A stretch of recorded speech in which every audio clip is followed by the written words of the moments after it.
What's going on, baseball fans? How are we doing? So FanGraphs came up with some trades for the trade deadline this week. So I figured in this video, why not go take a look at these trades? Let's see if they are good trades or not. Let's go talk about it. Okay, so first up, we have Trevor Story going to the Oakland A's, and in return, the Rockies would be getting outfielder Bryant, catcher Drew Millis, and first base prospect Greg Deichmann. Greg Deichmann did just get traded yesterday in the Andrew Chafin trade, so instead, I just put someone of similar value. I have Dalton Jeffries in here instead. It's about a 0.1 difference, so I just put him in here just for numbers' sake. But in terms of value, this is actually pretty close. The Rockies would be selling themselves short a slight little bit here, but I think this is actually kind of realistic because of the fact Trevor Story would be a rental, probably not going to re-sign with Oakland, and I mean, he's not really having a great season this year. If you go take a look at Trevor Story, defensively, he's been fine, but the offense this year, 240, 12 home runs, a 312 on base. Again, he's providing good defense, but I don't know, the offense is just not really inspiring. And if we go take a look at the prospects that would be going back to Oakland in this trade, so again, I did put number 4 prospect Dalton Jeffries.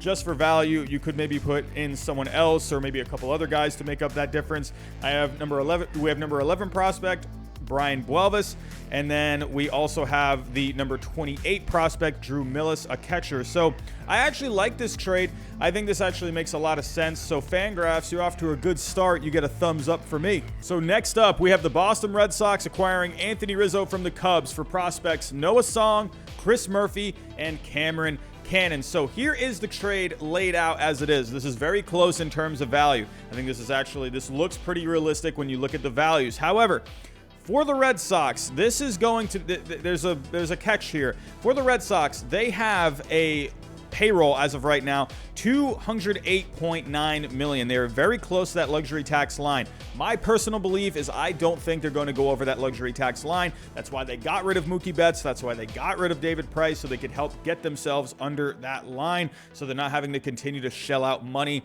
in fines. So I don't see them doing this. However, if the Cubs, in this case, were to pay off the rest of Rizzo's salary for the end of the year, so roughly, or for the rest of the year, he is owed roughly around $6.5 million for the rest of the year. So this would put the total value for the Red Sox at $15.1 million, and for the Cubs, they would be getting $7.6 million in terms of value.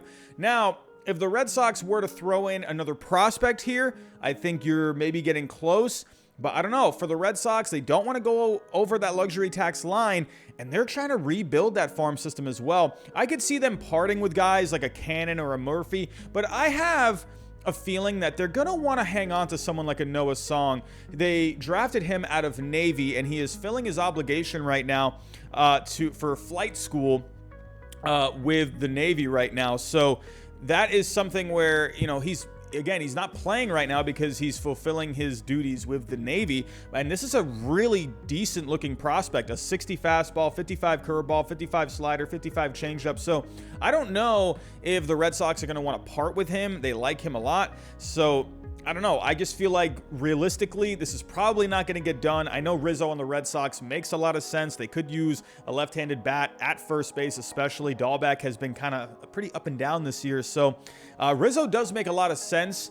But beneath the surface, when you're looking at the money involved, when you're looking at the prospects, I just don't see this happening. So FanGraphs, I'm going to give you a thumbs down on this one. Next up, we have the Milwaukee Brewers acquiring Joey Gallo. And in return, they're going to be getting Keston Hiura and prospects Ethan Small, Corey Howell, and Eduardo Garcia. This trade is way off. We need to understand something here. Gallo is one of the premier bats in the game this year, and he is under control for another season, and he's barely making any money. This dude is cheap, and he's going to be giving you amazing numbers this year. So in return, I mean, you're maybe on the right track here. I mean, I do like a Keston Hiura in this trade, but I don't know. These prospects are just not really going to help make up the difference here. I think an Ethan Small is a pretty decent prospect. If we go take a look here, let me get out of the Red Sox and let's go to the Milwaukee Brewers. So Ethan Small, as of right now, would be their number 4 prospect. You have to also remember the Brewers, the values on these prospects aren't going to be very high because the Brewers don't have a very strong farm system. If we take a look here, the other guys involved, so we had Ethan Small, number 4 prospect. We have Garcia as well. Garcia, as of right now, is there. I'm not seeing him. Eduardo Garcia, the number 10 prospect. And then we also have Howell, an outfielder. If we go take a look at where he ranks, Howell, as of right now, I'm not even seeing him in the top 30 as of right now. So, yeah, I don't know. I don't know about this trade right now. Hiura has not had a great season offensively. So if he were to go to the Rangers, I mean, maybe he can, he can go play first there, or you could have him DH, whatever it may be. He hasn't been the greatest on defense, so Hiura could be a pretty interesting designated hitter if you ask me. But this trade, I don't think it gets done. I would love to see a Joey Gallo on the Brewers, but I just think in terms of the players going back to the Rangers here, I don't know. It's still far apart here. Again, Gallo would be a nice fit with the Brewers. I would like that a lot. But overall, this trade, I'm going to give it a thumbs down. Up next, we have Eduardo Escobar going to the Chicago White Sox, and going back to the Diamondbacks would be prospects Yolbert Sanchez and Brian Ramos. So we have heard Eduardo Escobar to the White Sox before. About a month ago, we were hearing these rumors. So this could definitely still happen. I think for the White Sox, Eduardo Escobar would be a pretty nice fit. They are going to be getting Eloy Jimenez back full-time soon. Luis Roberts going to be back full-time soon. But I think with an Eduardo Escobar, this is a guy that's going to be good for depth. He's going to provide some power for the White Sox. They don't rank very well in terms of home runs. He has 22 home runs on the year. Sure, the average is a little low. The on-base is a little low, but he's going to give you some good slugging. So I think Eduardo Escobar could be a pretty nice fit, and he can move around different positions as well. And in this trade, going back to the White Sox, you would have the number 12 prospect, Brian Ramos. He's in single A as of right now. And Yolbert Sanchez, he's a little closer to Major League ready. He's in double A right now. Not really too much of a hit tool, no power, but he's a good athlete with a 55 run, a 55 arm. He's good in the field. So overall, I think this would be a decent trade for both teams involved. It's a minor overpay for the White Sox, but again, this is what it's going to take around trade deadline time, especially when other teams are trying to get in the mix. So I think this is pretty realistic. I could see something like this happening. I could see an Eduardo Escobar on the White Sox. So I'm going to give this a thumbs up. Up next, we have a big one. Max Scherzer going to the Houston Astros, and going back to the Nationals would be prospects Jeremy Pena, Corey Lee, and Frutis Nova. Could you imagine the Astros once again making a trade for a big-time starting pitcher? They've done it with Justin Verlander. They did it with Zach Greinke. Could they do it again for a Max Scherzer? And when I'm looking at this trade, I mean, honestly, I think, if you're the Astros here, you're paying a little too much. I don't think you need to give up all this for a Max Scherzer. Now, if you were, let's say the Nationals were to maybe pay some of that contract, I mean, I think that could actually make this pretty realistic. Let's say they send over $10 million over his way, and then this actually makes sense. I could actually see something like this. If we take a look at the prospects involved, it would be the 4, 5, 6, Pena, Lee, and Nova. I mean, you're basically almost gutting the top of your farm system at this point. But if you're the Houston Astros, I mean, you have really good starting pitching this year. But you don't have Verlander. You haven't had Verlander all year. But imagine a Max Scherzer, Zach Greinke in the playoffs, and then the rest of that rotation with, Odorizzi, Framber Valdez as well. I mean, good grief. I mean, that rotation has been very solid this year. Imagine adding a Max Scherzer. This would be crazy. I think this is real. I mean, the original trade was, I think, just too much. I don't think the Astros need to give up that much. But if the Nationals sent back some cash, I think this actually makes some sense. So the original FanGraphs trade, I'm going to go no on that one, but throw in some cash, then yeah, absolutely. In the next trade, the Toronto Blue Jays would be getting Craig Kimbrell, and going back to the Cubs would be prospects Kevin Smith, Jordan Groshans, and Miguel Peraldo. I'm going to tell you right now, this is kind of like the Scherzer one. This is too much. You don't need to give up all this. Why? I mean, FanGraphs, what are you doing here? You don't need to give up all this much for a Kimbrell. Kimbrell has been lights out, but you have to remember with a Kimbrell, he's making a bit of money, and he does have the team option for next year, so he is under control for next year, but it's a lot of money. And, he has had his struggles in the past. In this season, he is dominating, so it looks like he's well past it. But as of right now, the value for a Kimbrell, you could maybe say it's a little higher, maybe even closer to like a $10 million value. I could see something like that. But I don't think you need to be doing all this. I don't think you need to give up a Groshans in this scenario. He's your number 3 prospect. I mean, I think for a Craig Kimbrell, I don't think you need to be giving up your number 3 prospect, especially a number 3 prospect like a Jordan Groshans. I mean, that's way too much. And you're giving up a Miguel Geraldo here as well. And then the other guy, we had Smith, who I believe is near the bottom. Actually, he's not even in your top 30. So I don't think you need to give up a Jordan Groshans. If we take a look at the top 100, I mean, Groshans is the number 32 overall prospect. I mean, FanGraphs, what are you doing here? You don't need to give up the number 32 prospect in all of Major League Baseball. For sure, Kimbrell is having a great year, but you're giving up the number 32 prospect for a reliever? I mean, I'm sorry. I just don't see that making sense. Now, if you take out a Groshans out of this, let's take Groshans out of this, and I think you're looking at something a little more realistic here. So let's take Groshans out. And I think this actually looks pretty realistic here. Giving up a Geraldo and a Smith. I mean, you could swap out Smith for maybe a pitcher. I could see something like that. Again, I could see Kimbrell. I think it could be fair to say his value is maybe even closer to a 10. I could give him a little bit of a bump there, especially in the terms of the market as well. You know, hey, relievers are highly sought after, especially for a guy like Kimbrell, who could be a game changer for a World Series contender. Hey, maybe take out Smith. Maybe you can throw in someone like a, I don't know, like a Van Eyck or something like that. And then I think you might have something here. So let's take out Smith and let's see what we're kind of looking at in terms of final value. So I could see something like this, you know, 11.8 million worth of value. And then Kimbrell going back to the Blue Jays. I think the Blue Jays definitely could use another reliever for that bullpen. The starting pitching has been pretty decent this year. I think it could use another guy. But for Toronto right now, they're 4.5 out in the wild card. They have a chance. They're not out of it. Kimbrell maybe, you know, help stabilize that bullpen. I think that could make a lot of sense.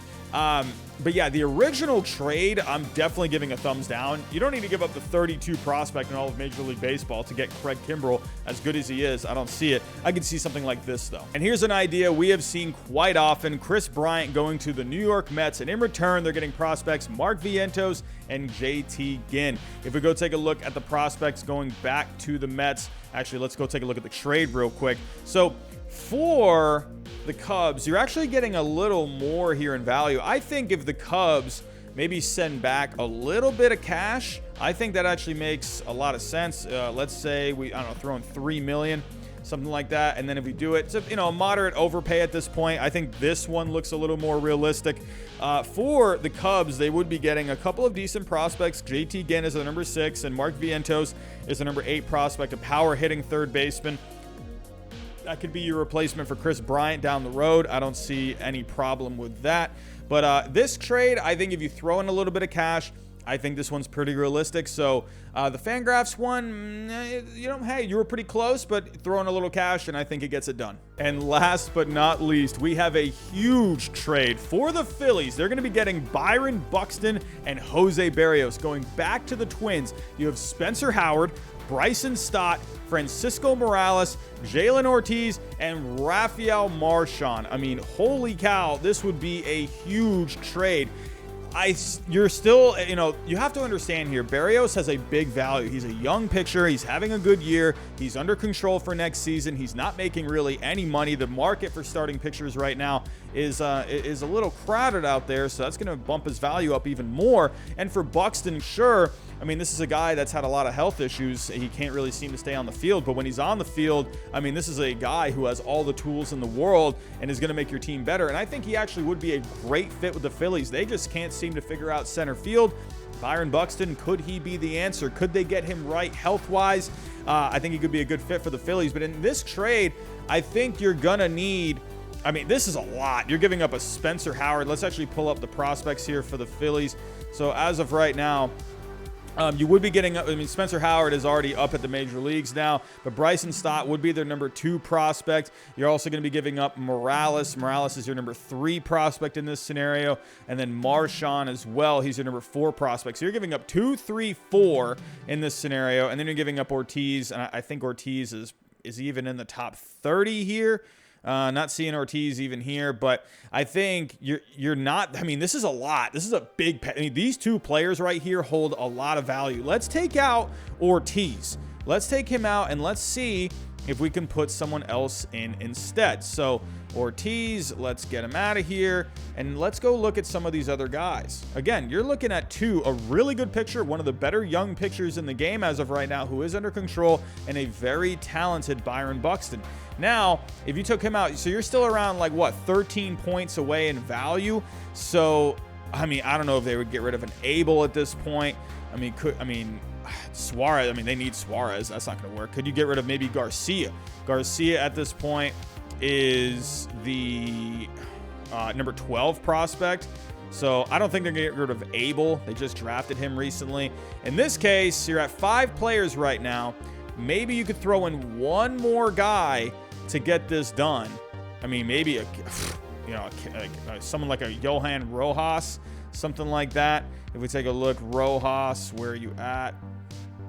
Not seeing Rojas here, so it looks like his value is not very great. So I don't know, maybe you can just throw in one more guy. Well, let me throw in Rojas right here. So actually, oh, here he is. I missed him. So this right here, this would be a huge package for the Twins. But if you're the Phillies, do you want to be giving up all these prospects? I mean, I know your team is in a win now kind of a mode.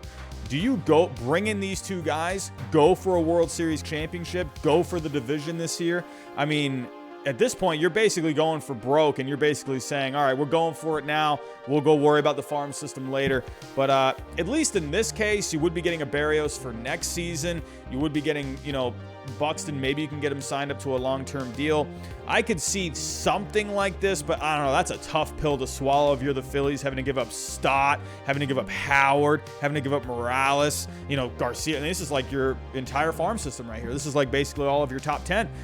So the trade that was originally proposed by FanGraphs, I'll give that a thumbs up. This one, I'll give that a thumbs down. Sorry. But this one, I don't even know if I would give this a thumbs up, because I don't know. I don't know if the Phillies should do this. I think they need to focus on relief pitching. They need some guys for that bullpen. Sure, Berrios would be great for the rotation. I mean, I would never turn away a Jose Berrios. And then, the possibility of Buxton being your everyday center fielder, that sounds fun. That sounds exciting, but I don't know. He's risky. I'd like to see him, play more and convince me that this guy is healthy and can stay on the field.